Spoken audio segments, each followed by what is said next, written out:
This is that dripless stuffing box that I said I hated and wanted to replace with a regular stuffing box.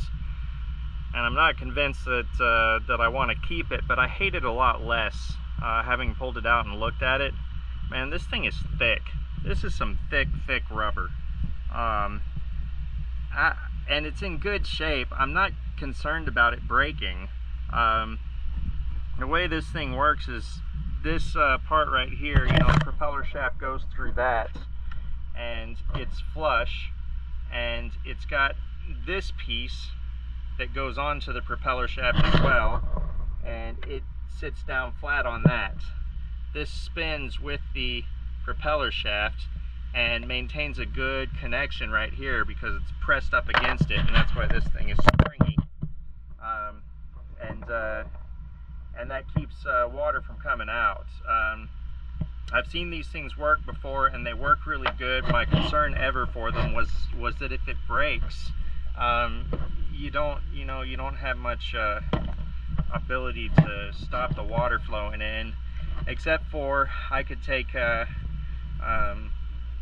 some rubber. I could get some rubber strips, and I could wrap it around the propeller shaft where it comes out of here and just tie it up.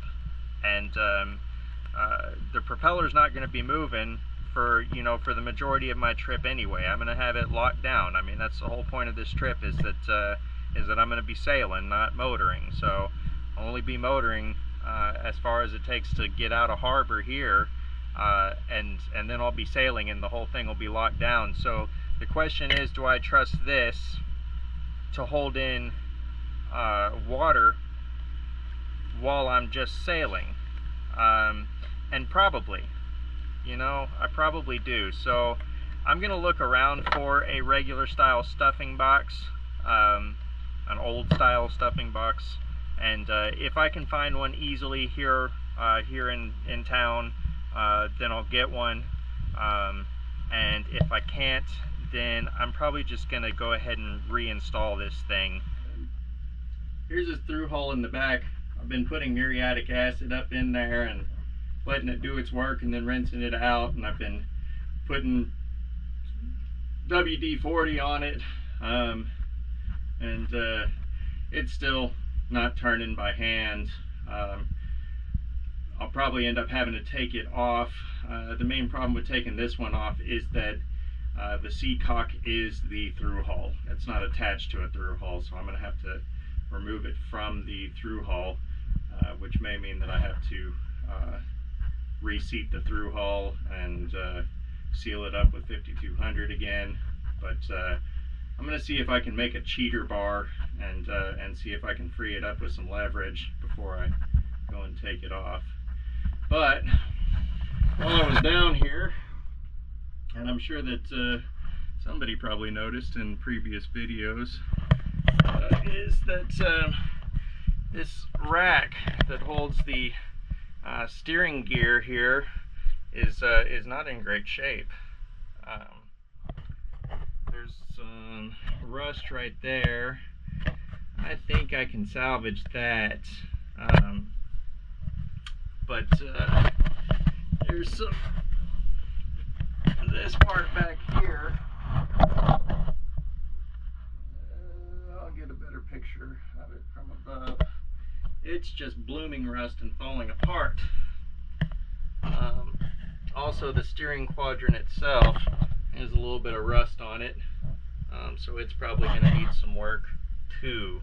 But I think that the steering quadrant is fully salvageable. It just needs to be cleaned up and repainted.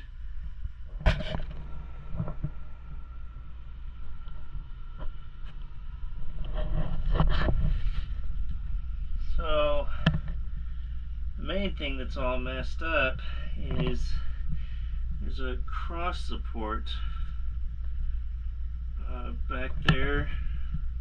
It's probably hard to see, but that's not supposed to be split into many different layers of metal. That's supposed to be one piece of metal, and it's not.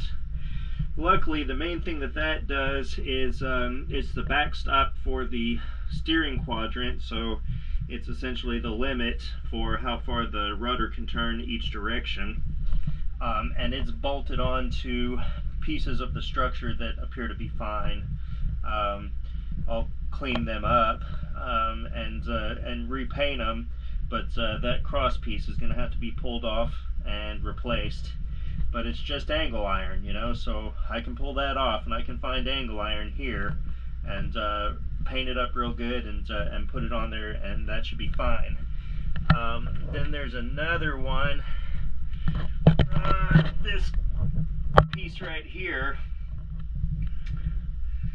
that piece right there is supporting the top of the steering shaft here, which goes to where I would connect an emergency tiller to the emergency steering shaft.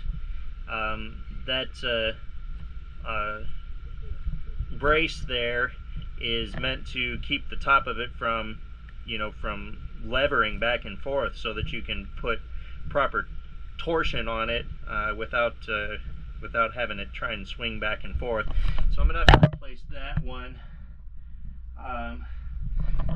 And the other thing that it's doing is it's acting as a support for the wind vane steering quadrant. So the wind vane comes in there through the back of the boat, and I'm glad I didn't have to install that, because that took a lot of fiberglass. That was a lot of work, and it's being supported by that same brace. So that's going to have to be replaced also. But luckily, even though that is kind of major work, it's not terrible. It's not terrible. Look at this huge diesel tank. That thing is big. It's even got a pad eye on there for pulling it out of here. The main reason I'm looking at this thing is because down in there is a bilge, and that is a very deep bilge, and this diesel tank is covering it. And there's a whole bunch of bilge underneath the diesel tank, and down in the bilge are bilge pumps, and those bilge pumps are basically inaccessible. I can't get down into that bilge. The only other way that I was able to see to get down in there was on the back side of the engine, where I was working on the propeller shaft, taking the transmission flange off of it. And so I was looking at this to see if there was another way in before I install the propeller shaft, because it would be in the way of any potential of me getting in there. But honestly, I wasn't going to be able to slip in there between in that little spot on the back side anyhow, so it's kind of a moot point. And I was thinking, well, hell, maybe I'll get in here. I had pulled up this first panel and just seen the beginning part of this diesel tank, and I was like, well, maybe I'll be able to pull it out. But no, there's no way. Not a chance. I'm not even going to attempt to mess with that. So basically, if I ever drop anything down into that bilge, it's just gone. You're not getting it back. I was able to fish out a couple of tools that I had dropped down in there by making a loop out of a zip tie onto a long stick, and I was able to pull it out from the back end and reach down in there. But yeah, I'm not gonna be able to get in there. So those bilge pumps, to pull them out and inspect them and make sure that they're any good and replace them, I'm gonna have to undo their hoses where they attach to these couplings or fittings right there, and just pull them up by their hoses, and replace them if need be. I'll definitely need replacement bilge pumps on board whenever I go, because that's the sort of thing, if it fails, man, you don't want to mess with that. There is this manual bilge pump right here, and this is a big one. It's a good one. You know, you stick this stick in here and you pump it. Oh, look at that. That thing needs to be bolted down, doesn't it?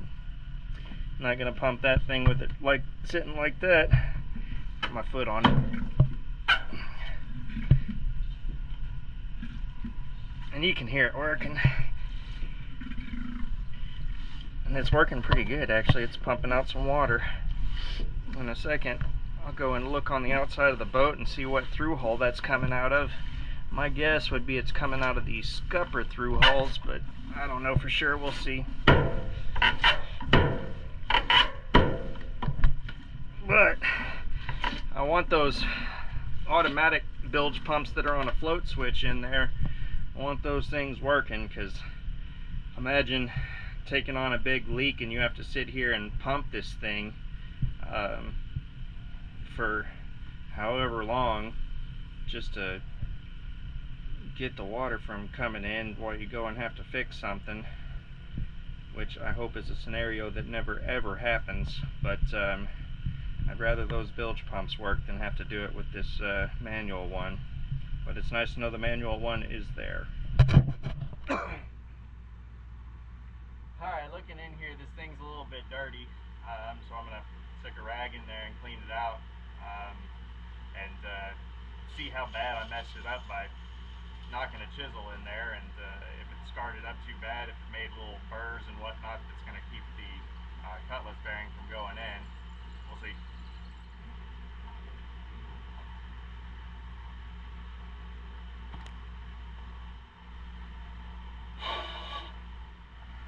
Here's this new cutlass bearing that's going to have to go in there. Probably have to cover it with lithium grease or something to get it to slide in good, but let's see if it wants to go in.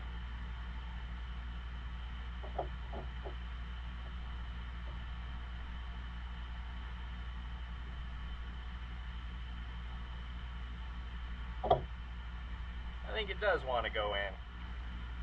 Lithium grease.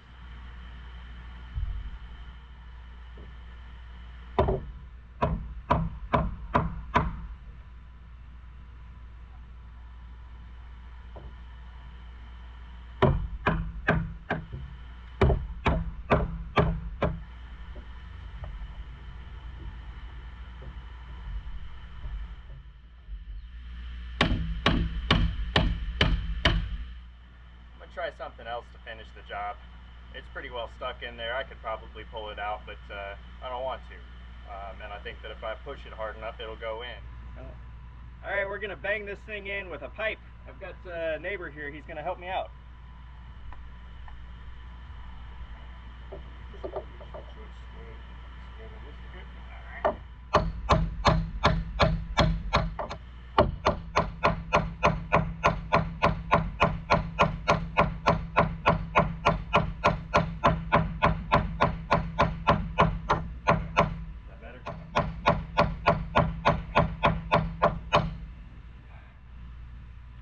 Oh man, that was hard work. Whole bunch of hammering, and my neighbor Peter, he's from northern England, helped me by holding a piece of scaffolding pipe up against this while I hit it with a hammer about 20 million times, and I'm worn out now, but it's in there, so great news. There it is, new one's in there. Got it pounded flush enough. That's gonna work just fine.